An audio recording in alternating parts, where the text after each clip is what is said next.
ऐसा लगता है कि अंग्रेजों के ज़माने से ज़्यादा अंग्रेजियत अभी अंग्रेजों के जाने के बाद इस देश में हो गई है। महात्मा गांधी का सपना अधूरा है, शहीद आजम भगत सिंह, ऊधम सिंह, चंद्रशेखर का सपना अधूरा है। जो वो कहा करते थे कि भारत में स्वतंत्रता लानी है, अपना तंत्र बनाना है, वो अभी तक नहीं बन पाए। मैं कुछ उदाहरण से कहता हूँ। अंग्रेजों ने इस देश को गुलाम बनाकर रखने के लिए एक कानून की व्यवस्था बनाई थी।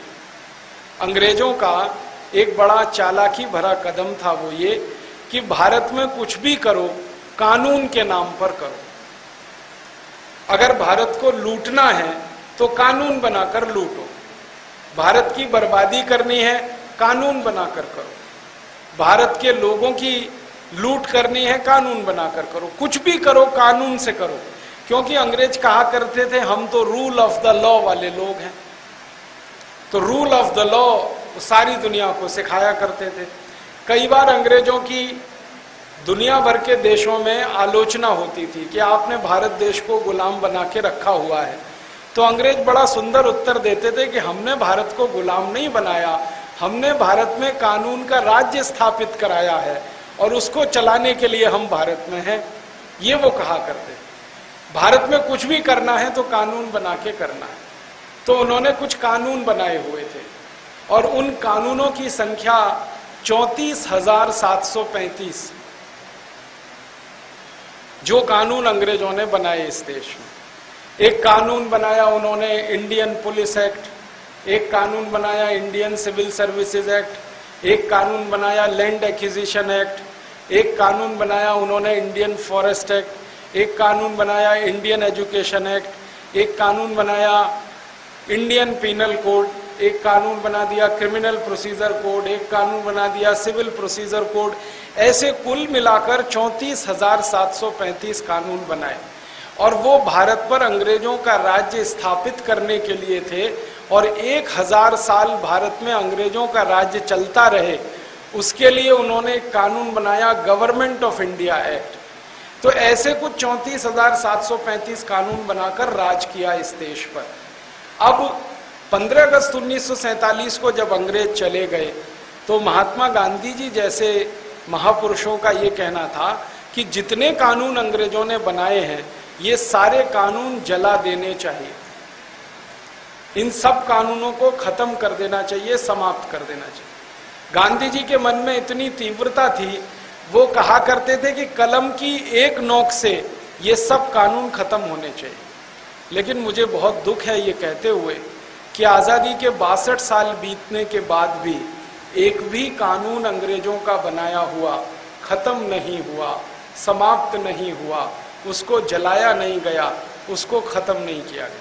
सारे के सारे कानून अभी भी इस देश में चल रहे हैं और वैसे ही चल रहे हैं जैसे अंग्रेजों के जमाने में चला करते थे। तब मन में ये आता है कि अगर अंग्रेजों के समय के कानून 62 साल आजादी के बाद भी चल रहे हैं तो कौन सी आजादी इस देश को आई है। मैं कुछ उदाहरण से कहता हूं। अंग्रेजों ने सन 1860 में एक कानून बनाया इंडियन पुलिस एक्ट। इस कानून के बारे में एक विशेष बात अंग्रेजों ने की, वो ये कि भारत के क्रांतिकारियों को, शहीदों को, आज़ादी की बात करने वाले लोगों को पुलिस के अत्याचार से परेशान करना, इस कानून का एक ही मकसद था और इसके लिए पुलिस बनाई उन्होंने। हिंदुस्तान में अंग्रेजों की शासन व्यवस्था के पहले किसी भी राजा ने पुलिस नहीं बनाई थी इस देश में। सेना हुआ करती थी, पुलिस कभी नहीं बनी इस देश में। इस देश में महान महान सम्राट हुए, चक्रवर्ती सम्राट हुए, जैसे चक्रवर्ती सम्राट चंद्रगुप्त, चक्रवर्ती सम्राट हर्षवर्धन, चक्रवर्ती सम्राट समुद्रगुप्त, चक्रवर्ती सम्राट चंद्रगुप्त विक्रमादित्य। इस देश में ऐसे 20 चक्रवर्ती सम्राट हुए। किसी भी राजा ने, किसी भी सम्राट ने कभी भी पुलिस नहीं बनाई, आर्मी बनाई, फौज बनाई जो विदेशी हमले से देश की रक्षा करने के लिए है, लेकिन देश के लोगों पर अत्याचार करने के लिए पुलिस किसी ने नहीं बनाई।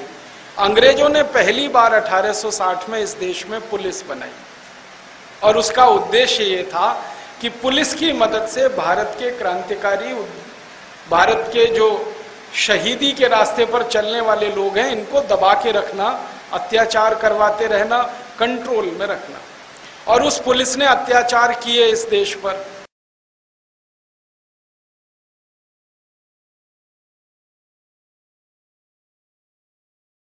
महान पुरुष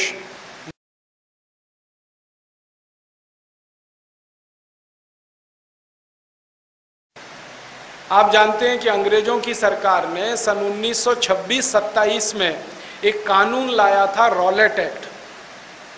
पहले इसको लाया था 1919 में, फिर जलियांवाला बाग हत्याकांड हो गया तो थोड़े दिन के लिए उसको पेंडिंग कर दिया, छोड़ दिया। फिर दोबारा से 1926-27 में उसको लाने की कोशिश थी। उसके खिलाफ लाला लाजपत राय ने एक जुलूस निकाला था। जैसे हम अभी आजकल अपने देश में कोई सरकार की नीति के खिलाफ जुलूस निकालते हैं, वैसे ही लाला लाजपत राय ने एक शांतिप्रिय तरीके से जुलूस निकाला था। उस जुलूस के ऊपर लाठी चार्ज हुआ था और लाला जी को इतनी लाठियां मारी गई थी सिर में कि उनका सिर फट गया था, ब्रेन हेमरेज हो गया था और उनकी मृत्यु हुई थी।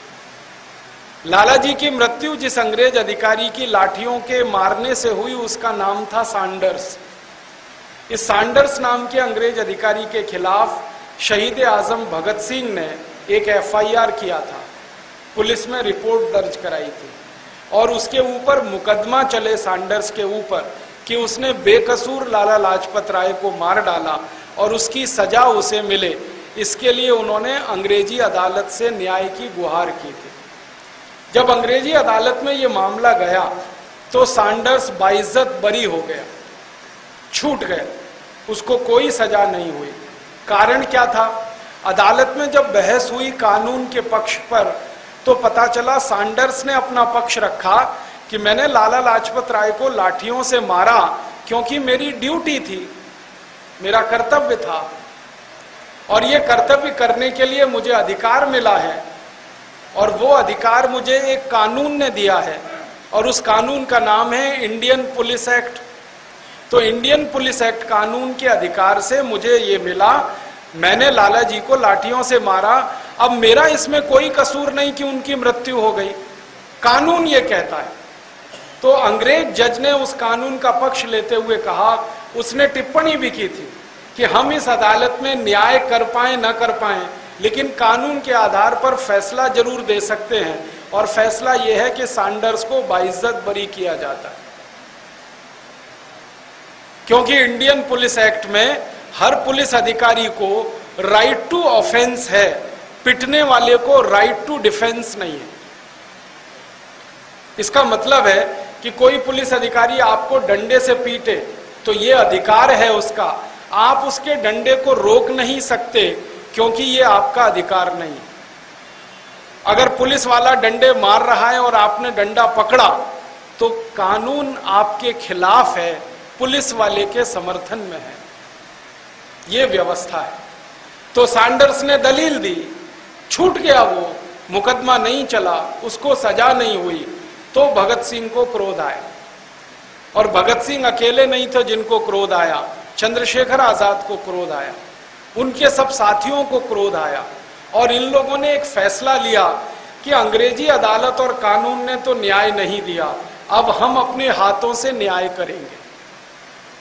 और अपने हाथों से न्याय करने के लिए उन्होंने एक संकल्प लिया और उस संकल्प की पूर्ति के लिए सैंडर्स की हत्या कर दी। शहीद आजम भगत सिंह ने सैंडर्स को गोली मारी थी, वो कहानी आप सब जानते हैं, और एक नहीं 3 गोलियां मारी थी। भगत सिंह जी को किसी ने कहा था कि आपने एक गोली मारी, इसी में मर गया था वो, तो 2 और क्यों मारी आपने? तो भगत सिंह ने कहा था कि मुझे गुस्सा इतना था उसके खिलाफ कि और रिवॉल्वर में गोली होती तो वो भी उतार देता उसकी छाती में, भले वो एक ही गोली में मर गया था। और आप जानते हैं कि इसी सैंडर्स वध में शहीद आजम भगत सिंह को फांसी की सजा हुई थी और उस फांसी की सजा के बाद उन्होंने कहा कि मुझे कोई अफसोस नहीं है कि मैं फांसी पर चढ़ जाऊंगा और मुझे कोई अफसोस नहीं है कि मेरा जीवन खत्म हो जाएगा, लेकिन मुझे इस बात का संतोष है कि जो न्याय अंग्रेजों की न्याय व्यवस्था ने मुझे नहीं दिया, वो न्याय मैंने मेरे हाथों से ले लिया। सैंडर्स का मरना जरूरी था, अगर वो जिंदा रहता तो किसी दूसरे लाला लाजपत राय को लाठियों से मारता, किसी तीसरे लाला लाजपत राय को मारता, और हमारे क्रांतिवीरों पर अंग्रेजों की लाठियां पड़ती रहें और वो शहीद होते रहें, ये हमारी बर्दाश्त के बाहर है। एक बार लाहौर की जेल में जब शहीद आजम गिरफ्तार थे, भगत सिंह को रखा गया था लाहौर की जेल में, तो कई बार अखबार वाले उनको मिलने आते थे और वो अखबार वाले अक्सर उनसे पूछा करते थे कि अब आपकी इच्छा बताओ वो क्या है। अब फांसी तो हो जाएगी, वो तो तय हो गया, अब आपकी कोई इच्छा है, आप कोई संदेश देना चाहते हैं? तो भगत सिंह ने कहा कि आप लिख सको तो अखबार में मेरी तरफ से यही लिखो कि मेरे जाने के बाद भी भारतवासी सबसे ज्यादा कोशिश इस बात की करें कि अंग्रेजों का बनाया गया ये कानून जिसका नाम है इंडियन पुलिस एक्ट, ये हमेशा के लिए खत्म किया जाए और दोबारा किसी अंग्रेज अधिकारी को यह अधिकार ना मिले कि भारतवासियों के ऊपर वो लाठी चार्ज करे और उनको मृत्यु दंड मिले। ये भगत सिंह जी का सपना था। अब मैं आता हूं सन 2009 पर। शहीद आजम भगत सिंह ने जिस कानून के खिलाफ लड़ते हुए अपना बलिदान किया, जिस कानून के अत्याचार के खिलाफ लड़ते हुए अपना बलिदान किया, वो कानून इस देश की आज़ादी के 62 साल के बाद भी चल रहा है, उसमें कोई परिवर्तन नहीं हुआ है। 1860 का बनाया हुआ इंडियन पुलिस एक्ट 2009 में भी वैसे का वैसा ही चल रहा है। और इससे भी ज्यादा हैरानी की बात है, 1860 में अंग्रेजी पुलिस अधिकारियों को जो राइट टू ऑफेंस दिया गया था, 2009 में वो राइट टू ऑफेंस सभी अधिकारियों को आज भी है। वो चाहें तो आपके ऊपर लाठियां मार के आपका सिर फोड़ सकते हैं, टांगे तोड़ सकते हैं, आपको लहूलुहान कर सकते हैं, आपको घायल कर सकते हैं, आपकी मृत्यु का कारण बन सकते हैं। और ये रोज इस देश में होता है, हम अपनी आंखों से देखते हैं। आजादी के बाद इस देश के बोनाफाइड सिटीजन, जो इस देश के मालिक हैं, जिनके वोट से इस देश की सरकारें चुनी जाती हैं, जिनके नोट से इस देश के पुलिस अधिकारियों का वेतन तय होता है, उन लोगों के ऊपर पुलिस का बर्बरता से लाठीचार्ज होता है और अभी भी लोग वैसे ही मरते हैं जैसे अंग्रेजों के जमाने में मरा करते हैं। मुझे तो कभी बहुत दुख होता है ये कहते हुए, एक घटना अभी सुनाता हूँ, सच्ची घटना, शायद आपको याद आ जाए। कभी कभी टेलीविजन पे समाचार देखने का वक्त मिल जाता है तो मैं देख लेता हूँ।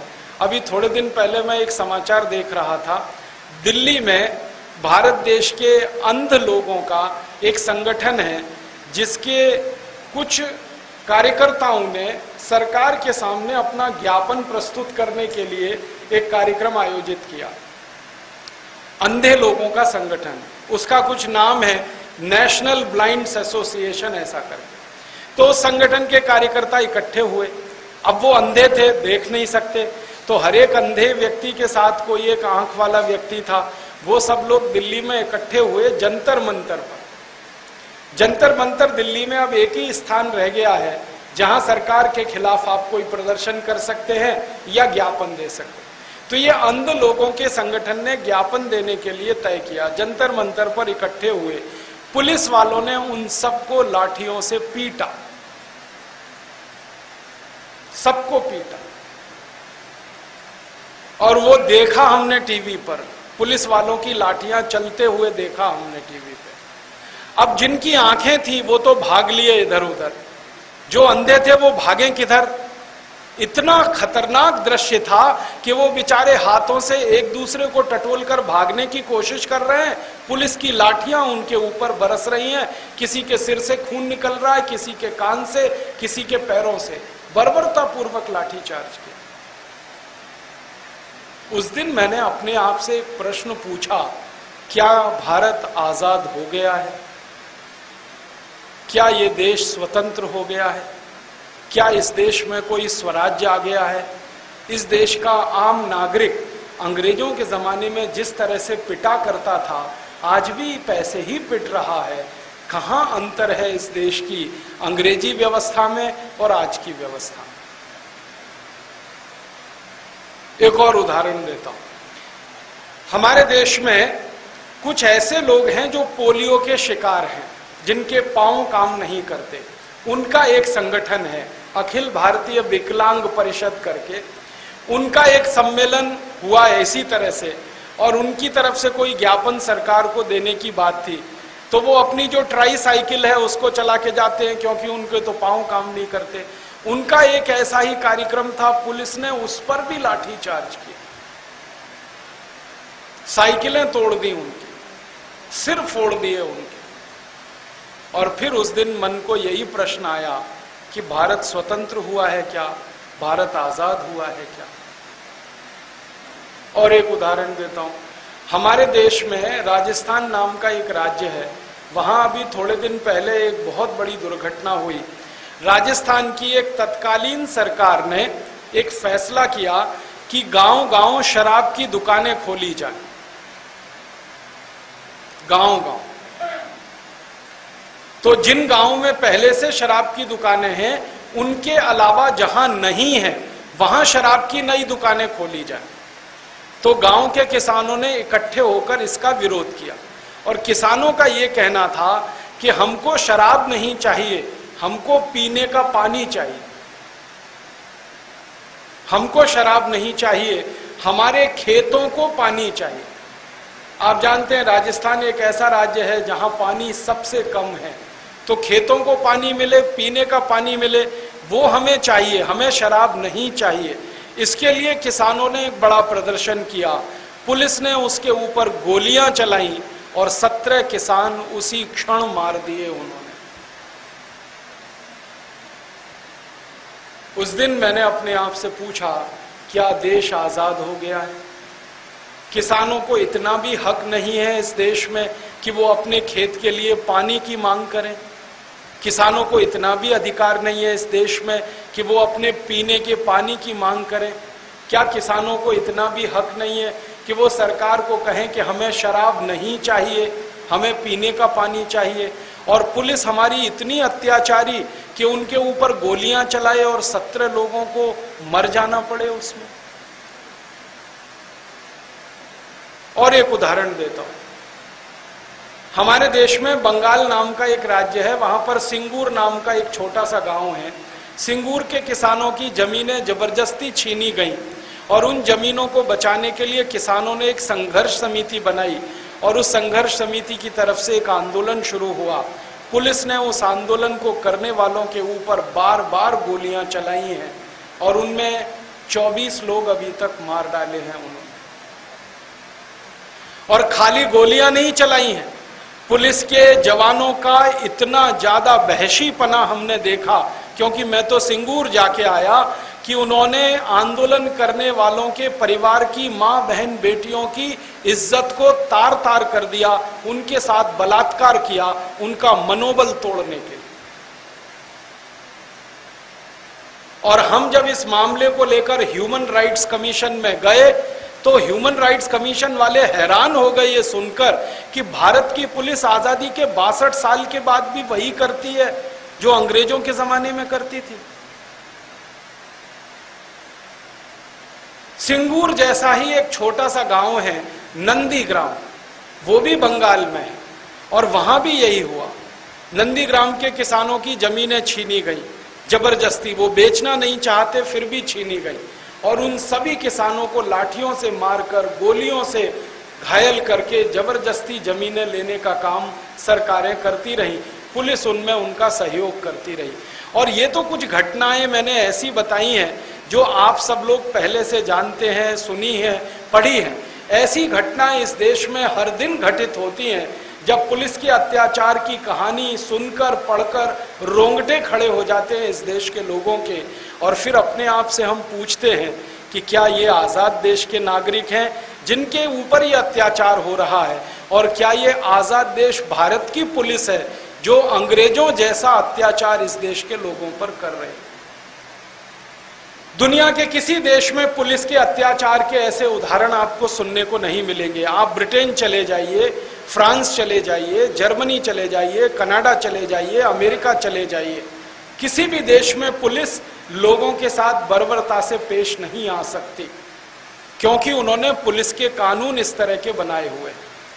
हमारे देश की पुलिस जितनी बर्बरता करती है, जितनी बदतमीजी करती है आपके साथ, जितनी बेइज्जती करती है आपकी, वो सब इसलिए कि एक कानून बना हुआ है, इंडियन पुलिस एक्ट, जिसमें पुलिस वालों को असीमित अधिकार हैं और उस कानून के चलते वो सुरक्षित हैं और इस देश में शासन व्यवस्था में अपने धाक को जमा कर लोगों को डराते रहते हैं, आतंकित करते रहते हैं। पुलिस अधिकारियों से जब बात करता हूं तो वो कहते हैं काफी बातें आपकी सच हैं, हम भी क्या करें, हम कानून से बंधे हुए हैं। तो मैं कहता हूं आप बगावत कर दो इस कानून के खिलाफ। आप इंसान नहीं हो, आपका हृदय नहीं है, आपका दिल नहीं है, आप क्यों नहीं बगावत कर देते? आम आदमी की समझ में अगर ये बात नहीं आती तो आपकी समझ में तो आती है। लेकिन वो ये कहते हैं कि हिंदुस्तान में हम बगावत कर सकें, इसके लिए हमारे पास कोई सुविधा नहीं है, स्पेस नहीं है, हमारी सीमाएं नहीं है, हमारी क्षमता नहीं। परिणाम क्या निकल रहा है? कानून वही चल रहा है, अत्याचार वैसे ही हो रहा है, अनाचार दुराचार वैसे ही हो रहा है। इसलिए हमको ये लगता है और कहना पड़ता है कि देश अभी आज़ाद हुआ नहीं है, स्वतंत्रता अभी आई नहीं है। जब तक अंग्रेजों का बनाया हुआ ये कानून खत्म नहीं होता, तब तक शहीद आजम भगत सिंह की आत्मा को कौन सी श्रद्धांजलि हम अर्पित करें, जो हर साल हम 23 मार्च को करते हैं।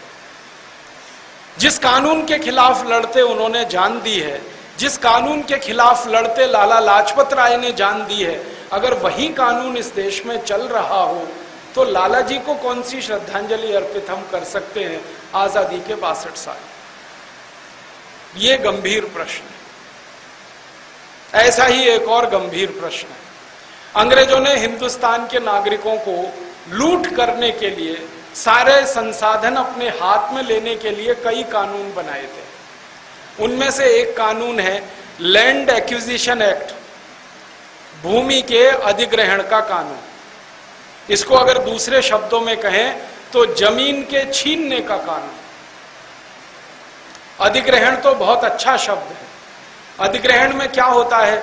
मेरी खुशी से मैं जमीन बेचता हूं और दूसरा अपनी खुशी से उसे खरीदता है, वो अधिग्रहण होता है, जिसमें मेरी इच्छा मेरी खुशी शामिल है। जहां मेरी इच्छा और मेरी खुशी नहीं है और जबरदस्ती कोई मेरी जमीन को छीनता है, वो छीनना है, लूटना है, वो अधिग्रहण नहीं। लेकिन कानून में उसका भाषांतर ऐसे ही किया गया है, भूमि अधिग्रहण अधिनियम। अब ये कानून कभी बनाया था एक अंग्रेज ने, जिसका नाम था डलहौजी। डलहौजी एक